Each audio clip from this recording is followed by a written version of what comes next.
Hey, greetings everyone out there. Rod here. Last week's Barbarian Path of the Totem Warrior video got some really good responses. I'm going to share two of them with you, and I'm going to use examples. I even reached out to these two guys because that's what they wanted, was me to use examples in this video to explain things a little bit easier. So let's get on with it. Our first comment comes from the triathlete. He asks, do you think a totem barbarian has war and peace pipes they smoke before battle or attempting peace treaties? Well, triathlete, personally, I'd say hell yes, because that right there can add to personality, backstory, deep-rooted traditions within the barbarian's clan, because they could be an ambassador of some sort as well as a barbarian. But what I would do, I would make it so it wasn't just for the Totem Warrior. I'd make it available to all barbarian classes, because there's a lot of benefits that could come with something like that. I would make the pipes also have a special enchanted pouch with them, that a special herb or a grass that grows wild would be put inside there and dried and blessed, because that would just add to it. The peace pipe, or pipe of peace, I would make out of an ancient holly, and maybe have the stem made out of lodestone, which would give it a special property. I'd also make it so that the pipe had to be smoked during peace negotiations, because gathering around a large circle in a big room talking about things like that, you're available or able to do things like that. The pipe, I would say it grants the user a +2 on insight and persuasion checks.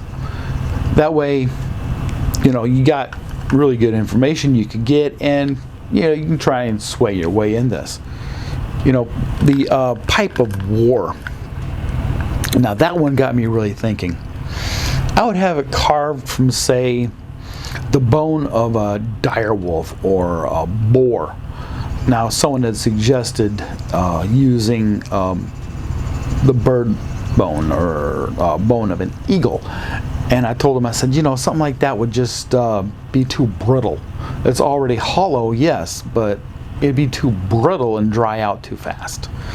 And I would make it to where you had to also have the stem made out of 5 gold pieces smelted down. And I say you have to use the pipe 30 minutes before engaging in combat or battle. The user could gain, say, a +2 on their initiative, and maybe a +2 on insight, so that they could dodge head-on melee attacks, which would be very helpful for a barbarian in combat. Of course, I would make this pipe a cursed item.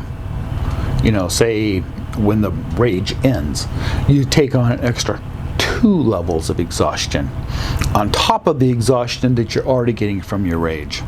Tell me down there in the comments what you would do with this. 2 pipes, 2 different effects. This could come out really cool. We could come up with something really nice, probably better than what I've got right here. Don't want to be too overpowered, but we just want to have a nice even balance. Now for our last comment. This one right here is specific to the Path of the Totem Warrior Barbarian. It comes from Beard Clipper here on YouTube. He says, now that sounds like a cool class. Is there any scope to picking different animal, and how would you go about deciding the level advancement for this kind of homebrew? That's easy, Beard Clipper. I would turn around and use just the base outline that's sitting right there in the subclass description, and then I would go in there at levels 3, 6, and 14 and put my own animal characteristic in there to make it so that it's specific to a different animal. I would say I'm going to use the boar, for example. It's not because I live in Arkansas, but because when I was a kid I was in the 4-H and we did something with swine, and I found out different uses for pigs other than making bacon out of them, which we all know bacon is its own food group, right? So I present for you THAC0'S Cave's Barbarian, Totem Warrior Path of the Boar. Starting off the 3rd level, when you enter a rage state, your skin takes on a leathery and bristly, oily state, like a boar hog.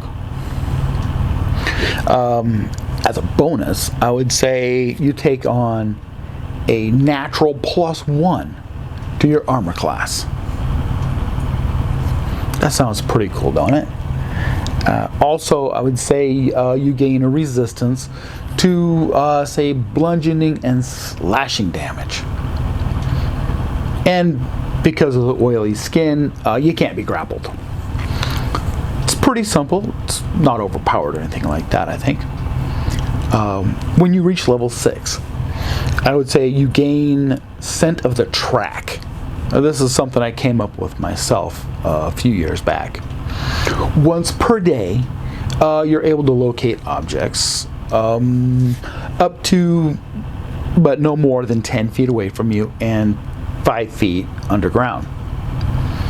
Like, let's say a covered door, a buried trap, a shallow grave, or other items that are placed underground.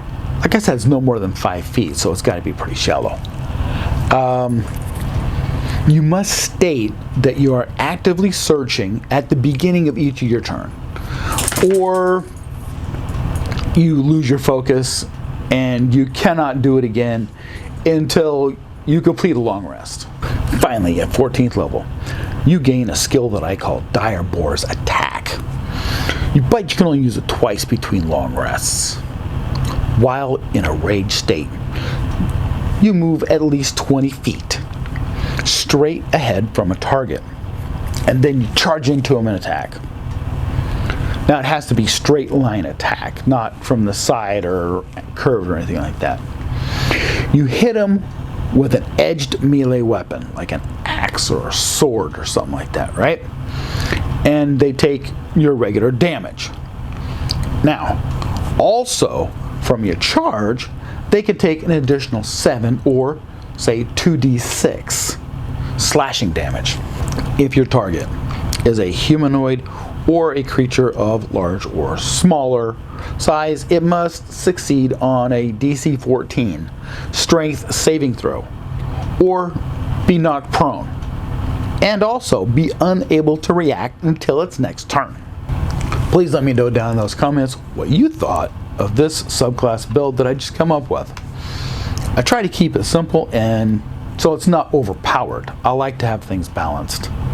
Personally, I don't know anybody out there that likes to have someone who's overpowered in their game, or say the game killing player. You know, because that just takes all the fun away from everybody, and next thing you know, everyone decides they don't want to play anymore with this person, or they do a vote to kick the person out or whatever, and it just ruins the fun for everybody. You know, no one really likes a showboater, especially a dungeon master. Over here, you're going to find a link to my Circle the Moon Druid review that I did, and another video that YouTube might think that you would like. I have another suggestion for a Totem Warrior Barbarian, which I'll be going over with you guys really soon, say in the next few weeks when I finally get this one worked out. It's going to have some kinks in it. Until next time, you guys have a great game. Now, grab that D8 and roll your damage.